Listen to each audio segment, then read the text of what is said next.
Hello everyone, welcome to అదిరేటి రుచులు. ఇవాళ నేను చూపించబోయే రెసిపీ వచ్చేసి అరటికాయ వేపుడు. మనం ఏదైనా పప్పు చేసుకున్నప్పుడు రసం, సాంబార్, పప్పుచారు వాటికి సైడ్ డిష్గా చాలా బాగుంటుంది.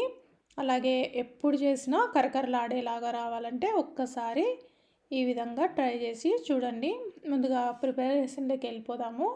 నేను ఇక్కడ 2 అరటికాయలను తీసుకొని చాక్ తోటి ఇలా వాటి ఎడ్జెస్ని కట్ చేసుకోవాలి. తర్వాత పీలర్ తోటి లైట్గా చెక్కుని రెండిటికి తీసుకొని పెట్టుకోవాలి. ఈ అరటికాయలు కమిలిపోకుండా ఉండడానికి ముందుగా బౌల్లోకి కొంచెం కల్లుప్పు వేసుకొని వాటర్ వేసుకొని ఈ సాల్ట్ వాటర్లో అరటికాయలను వేసుకోవాలి.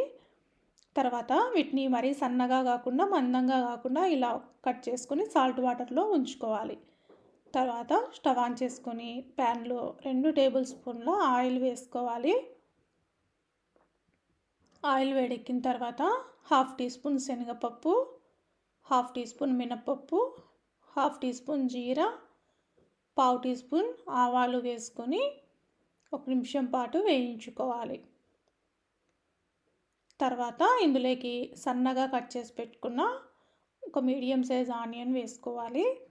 తర్వాత సన్నగా కట్ చేసి పెట్టుకున్న పచ్చిమిర్చి ఒకటి వేసుకొని వేయించుకోవాలి. ఈ ఉల్లిపాయ కాస్త వేగిన తర్వాత ఇందులోకి 2 ఎండుమిర్చి కూడా తుంపి వేసుకుందాము. అలాగే ఒక రెమ్మ కరివేపాకు కూడా వేసుకొని వేయించుకోవాలి. ఈ ఉల్లిపాయ ఇలా మంచిగా వేగిన తర్వాత ఇందులోకి 1/2 టీ స్పూన్ అల్లం వెల్లుల్లి పేస్ట్ కూడా వేసుకొని పచ్చివాసన పోయేంత వరకు వేయించుకోవాలి. ఇప్పుడు ఇందులోకి మనం ముందుగా కట్ చేసి పెట్టుకున్న అరటికాయ ముక్కలను కూడా వేసుకోవాలి. ఇలా వేసుకొని ఇందులోకి రుచికి సరిపడా సాల్ట్, అలాగే 1/2 టీ స్పూన్ పసుపు కూడా వేసుకొని ఒకసారి మంచిగా కలుపుకుందాము. ఈ ఫ్రై లో టు మీడియం ఫ్లేమ్లోనే అడ్జస్ట్ చేసుకుంటూ కలుపుకోవాలి. వీలైతే లో ఫ్లేమ్లోనే వేయించుకోండి. తర్వాత మూత పెట్టుకొని మధ్య మధ్యలో ఇలా కలుపుకుంటూ వేయించుకోవాలి.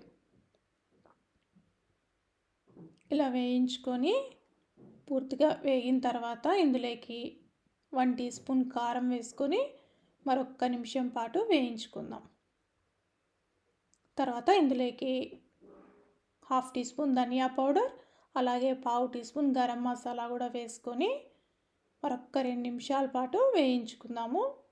ఇలా కలుపుకున్న తర్వాత చివరగా సన్నగా కట్ చేసి పెట్టుకున్న కొత్తిమీర కూడా వేసుకొని 1 నిమిషం పాటు కలుపుకొని స్టవ్ ఆఫ్ చేసుకుందాం. అంతేనండి, కరకరలాడే అరటికాయ వేపుడు రెడీ అయిపోయింది. ఇప్పుడు సర్వ్ చేసుకుందాం. మీకు ఈ రెసిపీ నచ్చినట్లయితే ఒకసారి ట్రై చేసి ఎలా వచ్చిందో కామెంట్ చేసి చెప్పండి. మరిన్ని రెసిపీస్ కోసం అదిరేటి రుచులు ఛానల్ని సబ్స్క్రైబ్ చేసుకోండి. Thank you everyone.